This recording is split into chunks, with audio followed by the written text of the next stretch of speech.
Hello and welcome to GNP3, the maternity module. This is an intro video.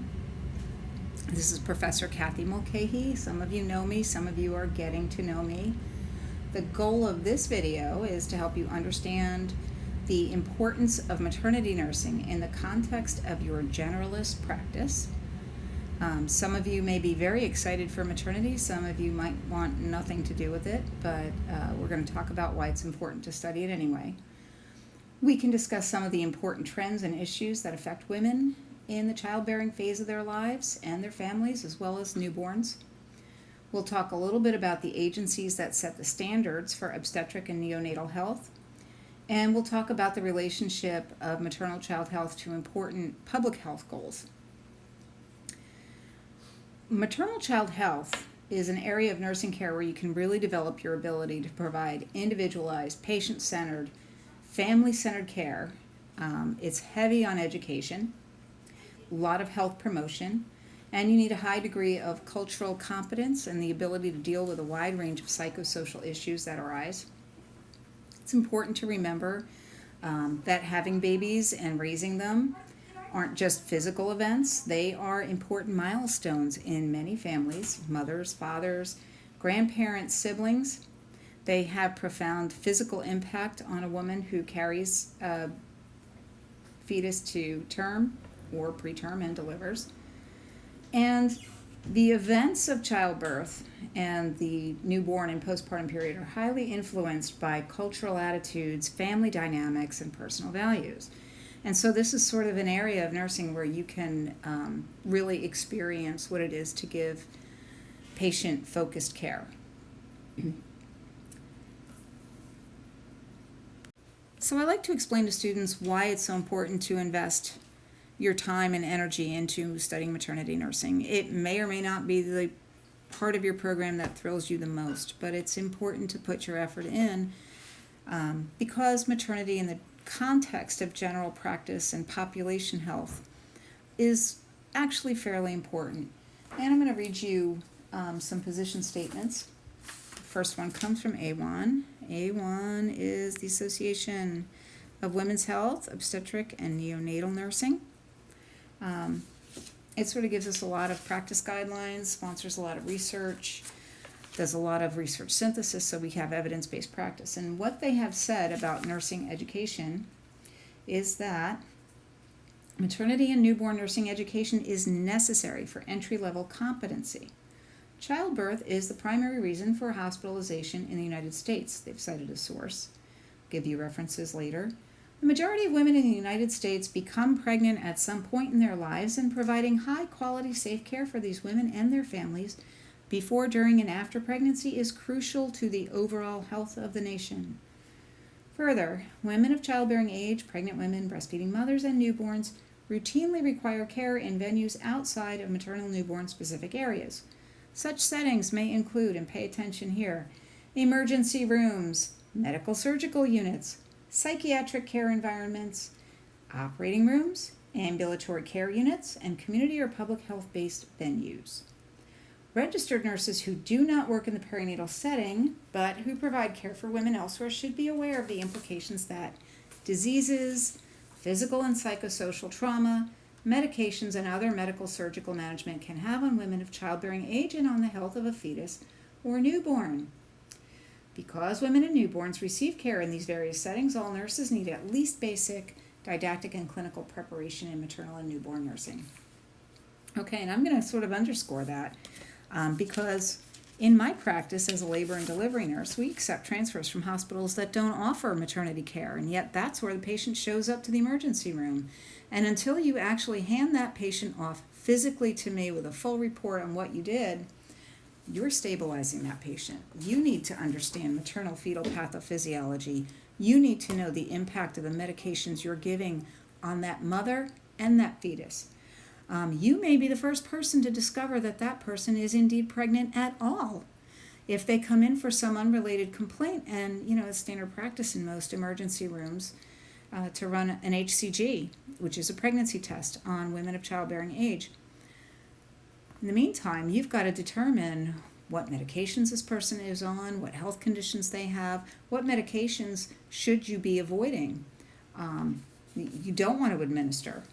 And you need to, communicate all of those things in SBAR format to your provider. So that can happen. And I can tell you, it's not a real frequent thing, but it happens often enough that it's worth a mention. We sometimes have to transfer moms up to the intensive care unit. So those of you who say, I'm going to be intensive care, we send them up there when they need airway management, when they need hemodynamic monitoring that we don't do on our unit. We're not equipped for that. We send them up there when they need medications that rely on that hemodynamic monitoring. So, if you don't want to panic and you do want to give safe, effective care, you need at least a basic understanding. And this course will enable you to do that. We're also going to talk about it in terms of population health. So let's hear what Healthy People 2020 has to say. Let me see if I can make that a little bit bigger. I like their logo. Why not? Okay, so they have as well some materials, and I can provide you with a link to that. It's a good site to go on if you want more. So why are maternal, infant, and child health important according to Healthy People 2020? Because pregnancy provides an opportunity to identify existing health risks in women and to prevent future health problems for women and their children. Moreover, and I almost want to add, healthy birth outcomes and early identification and treatment of health conditions among infants can prevent death or disability and enable children to reach their full potential. In other words, healthy babies have better odds of becoming healthy adults. So things that impact later health sometimes occur even preconception. Things like not having enough folic acid can lead to neural tube defects. So these are important concepts to understand in relation to population health as well. The last reason that you need to study NCLEX, other than that it is in Temple's curriculum as well as many other schools across the country, is NCLEX. Someday you want to be, insert your name here, RN, practicing happily, and NCLEX features about 6 to 12% of their assessment on maternity-based scenarios, whether it's pregnancy, delivery, neonatal, postpartum. It often comes up in the guise of health promotion. It can be safety. Every test is different. You get 75 to 265 questions. Some people get pretty heavy maternity content. I've had students call me and say, yeah, they gave us, I got all these questions on late decelerations or on postpartum hemorrhage. Some people get none. NCLEX is a funny test like that. It's fairly random. Nobody gets the same one twice. But you never know. You could be that person that gets all the maternity questions. Some people get all the psych. But it is important to know and have a general familiarity with that. Okay, so we're going to touch on public health goals for maternal child health. These are the goals in Healthy People 2020. There will be links on Canvas for this, just to remind you.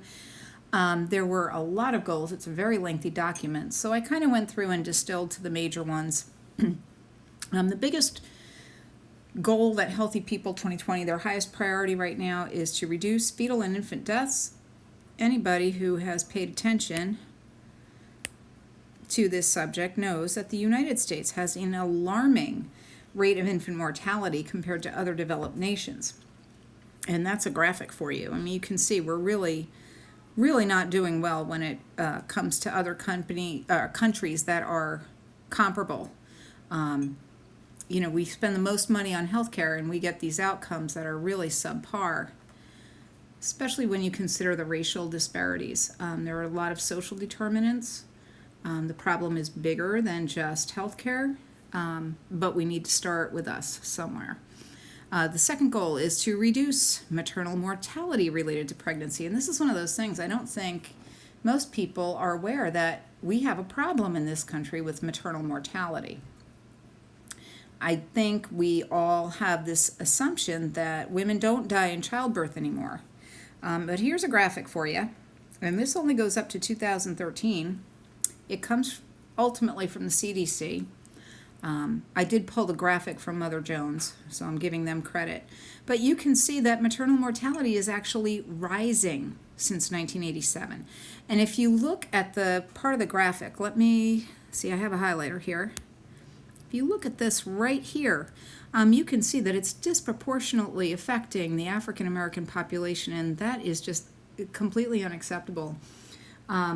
One of the issues that contributes to the increase in maternal mortality is we have this sort of bias that these patients are young and healthy and nothing can hurt them. And there's a failure to rescue when a complication arises. I have been in conferences where we've talked about the people who review charts, and overwhelmingly what the trend is that the signs were evident and the person is documenting that they did something. There's a failure to recognize the severity of the event. So these are deaths that can be prevented with timely intervention. I'm going to play a video for you in class that sort of makes that real. And the documentation is revealing that the caregivers responded, but always too late because they just didn't believe it was happening. Why it happens more often with African American moms is something that we desperately need to investigate. It's just, like I said, not acceptable. Hold on, sorry. We talk about having good outcomes, and I think most people expect that every pregnancy is going to result in a positive outcome, and people say, oh, maternity, it's the happiest place in the world. We can't always guarantee people the best outcome or a perfect outcome, but we can do way better than this, and it's just unacceptable. Another goal is to reduce the maternal morbidity related to pregnancy, and it's important to remember that mortality represents like an endpoint on a spectrum that measures quality of care. So, for example, with postpartum hemorrhage, for every death attributed to postpartum hemorrhage in the United States, there are 50 women who had significant blood loss and have morbidity related to that blood loss. So wherever you're looking at a complication that ends in death, you're looking at an endpoint of a spectrum that includes a lot of stuff, and we're still hurting a lot of women by failing to respond in a timely manner or failing to identify risk factors that we could account for. Healthy People 2020 also wants to reduce cesarean birth in low-risk women. There's a rate that the CDC, or the World Health Organization, has set for an acceptable level of cesarean births, and that rate is between 5 and 15%. You don't need to know that for any kind of exam purposes. I'm just trying to give you a sense of scale.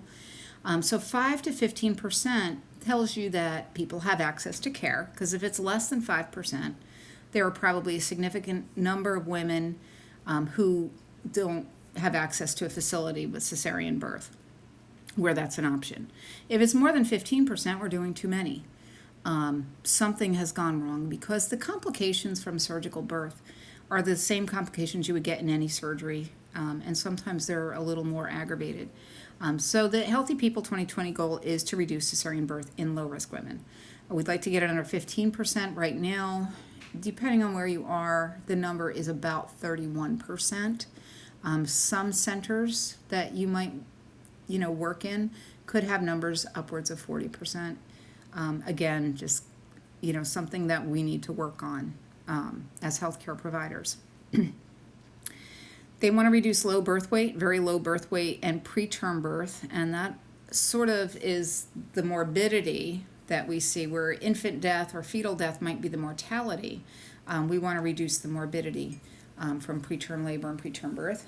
And they want to reduce unintended pregnancy, and that's why your contraception lecture will be important as well. They want to increase access to services, family planning services, prenatal care, preconception care, and postpartum visits. This is the key to good outcomes, and it's the key to helping people with lifestyle issues, such as our second issue, abstinence from alcohol, cigarettes, and illicit drugs. They also want to increase the number of people who remain abstinent once pregnancy is completed. So maybe you have a woman who was a heavy smoker or any kind of smoker, and she gets pregnant and she quits during pregnancy. They want her to not relapse. And then one of the other goals, one of the major important goals, deals with adequate nutrition. It's actually several goals. Adequate weight gain during pregnancy, adequate folic acid supplementation, which we'll talk about more when we talk about antepartum care, breastfeeding of newborns, access to good nutrition, because nutrition does influence health in many ways. So just a brief mention of some of the agencies you may hear me referring to throughout class. If I say, well, the AAP put out a statement, you know who they are. A1 is the Association for Women's Health, Obstetric and Neonatal Nursing. I already referenced them earlier in this video. Maybe in class we'll kind of take a quick peek at their website and poke around and see what we can find. Or you're free to do that on your own. They have a lot of good resources. They publish 2 journals on a fairly regular basis. It's JOGN, which is Journal of Obstetric, Gynecologic, and Neonatal Nursing, and Nursing for Women's Health, NWH, which is a little more user-friendly. JOGN is mostly very scholarly research articles. NWH is more for the practicing bedside generalist nurse. So, you can access articles through TO Library. I may make some available to you, but we'll see how far we get with that.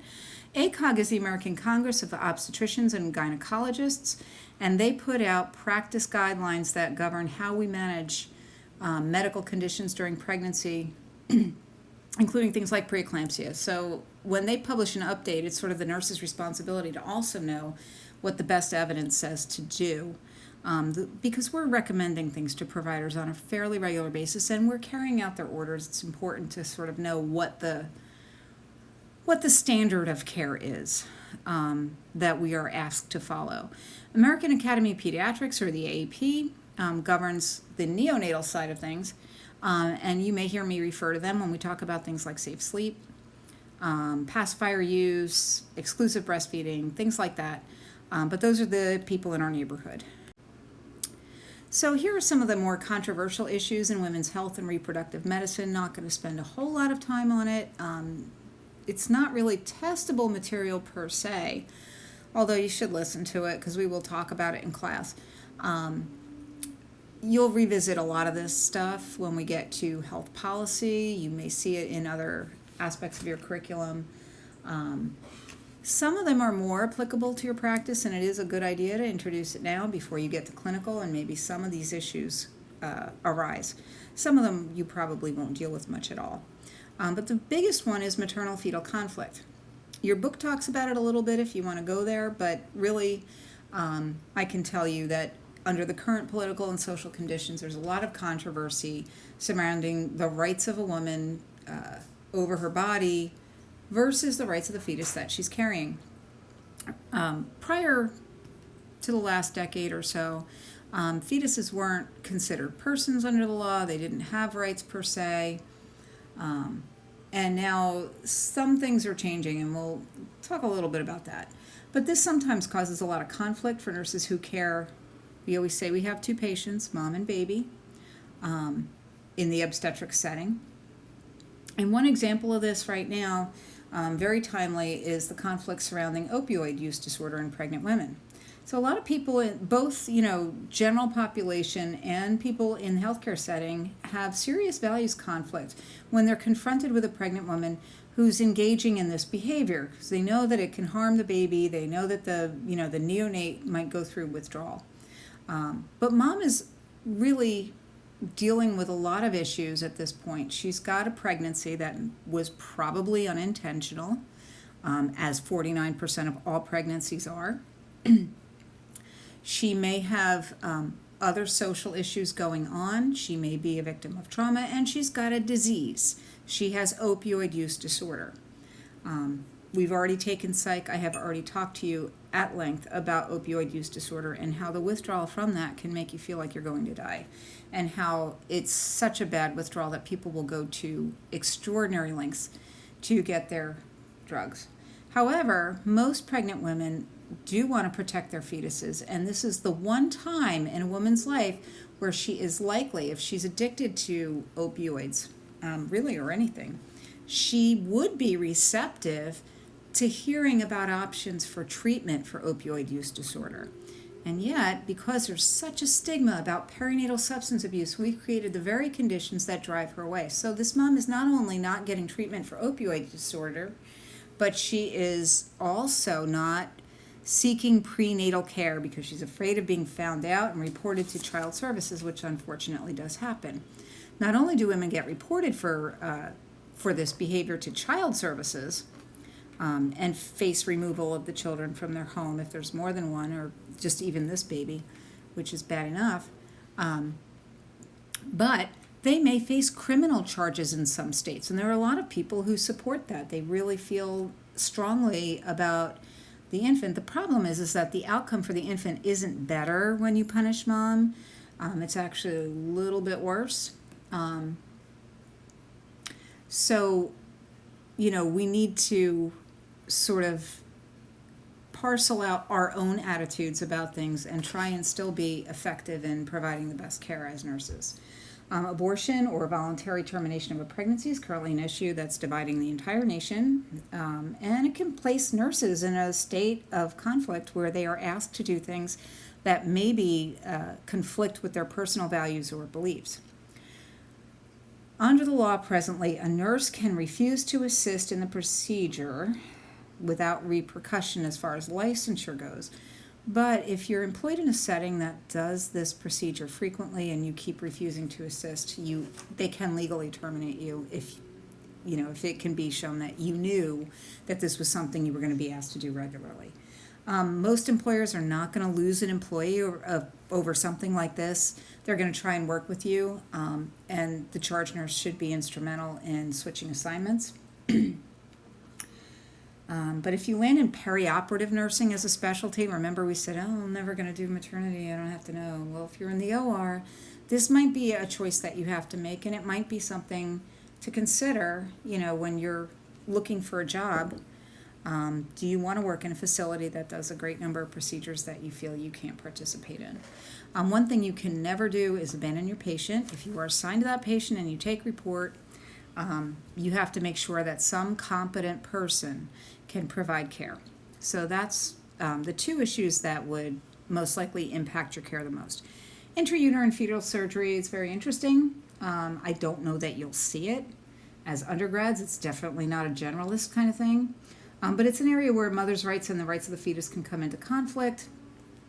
If it's found that the mother was sort of coerced into having surgery, that's not what I've seen or heard of in practice. And we can talk about intrauterine fetal surgery as a separate topic, but it's an area where there might be some maternal fetal conflict. Assisted reproductive technology is another area that's a little controversial. There are many ways that we have that assist people struggling with infertility. Methods that create our embryos outside of the female body, in particular, tend to spark a lot of debate because extras are created, and then you don't know what to do with them. Other issues arise related to who is a good candidate for fertility treatment, especially when we have a mom who's years out of menopause who wants to get pregnant. That can create a values conflict.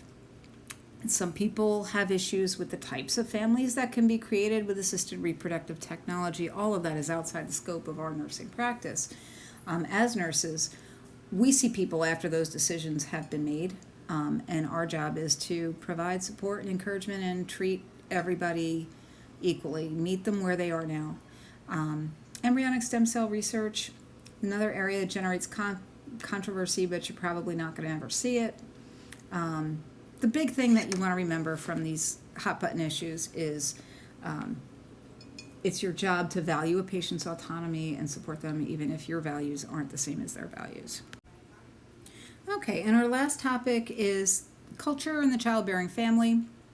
There is one term that is in the London text. That is a testable term. The other term I've included in this video. Now, if it's not in your book, I am not going to hold you accountable for it. But be aware, taboo is sort of a prohibition, whereas a prescribed behavior is something that must be done during pregnancy or to the newborn for safety. So as I mentioned earlier, all cultures across the world and throughout history developed customs in regard to childbearing because the care of the next generation ensures viability of the entire culture. So we're going to discuss the term taboo as certain habits or practices that are prohibited. In general, the higher the perinatal and infant mortality are in a given culture, the more extensive and involved these taboos get. For example, there are cultures that have strict taboos against reaching overhead because it will cause the baby to be strangled by the umbilical cord, taboos that won't let women go to funerals, taboos that won't let you say anything positive about a baby because the evil eye. So a lot of this rose up out of high infant mortality rates and things like that. And then we have prescribed behaviors. Again, I can't test you in good faith on something that's not mentioned in your textbook, but just be aware because you're going to see people from all different cultures.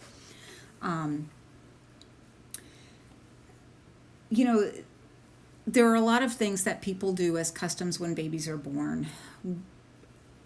For example, people might put a little bracelet on the baby or an amulet. Muslim families, a lot of times the dad likes to be the first person that speaks to the baby or the baby hears, and he'll whisper a prayer in the baby's ear.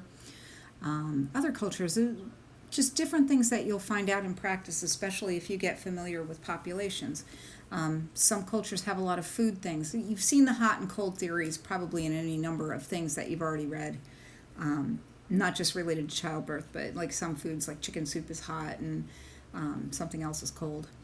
But there are things that, I have a large Guatemalan population where I work, and they don't like scrambled eggs postpartum. They'll eat them any other time, but eggs during postpartum period are thought to make the lochia, the discharge, vaginal bleeding, odorous, which is not true, but it is, sort of a thing.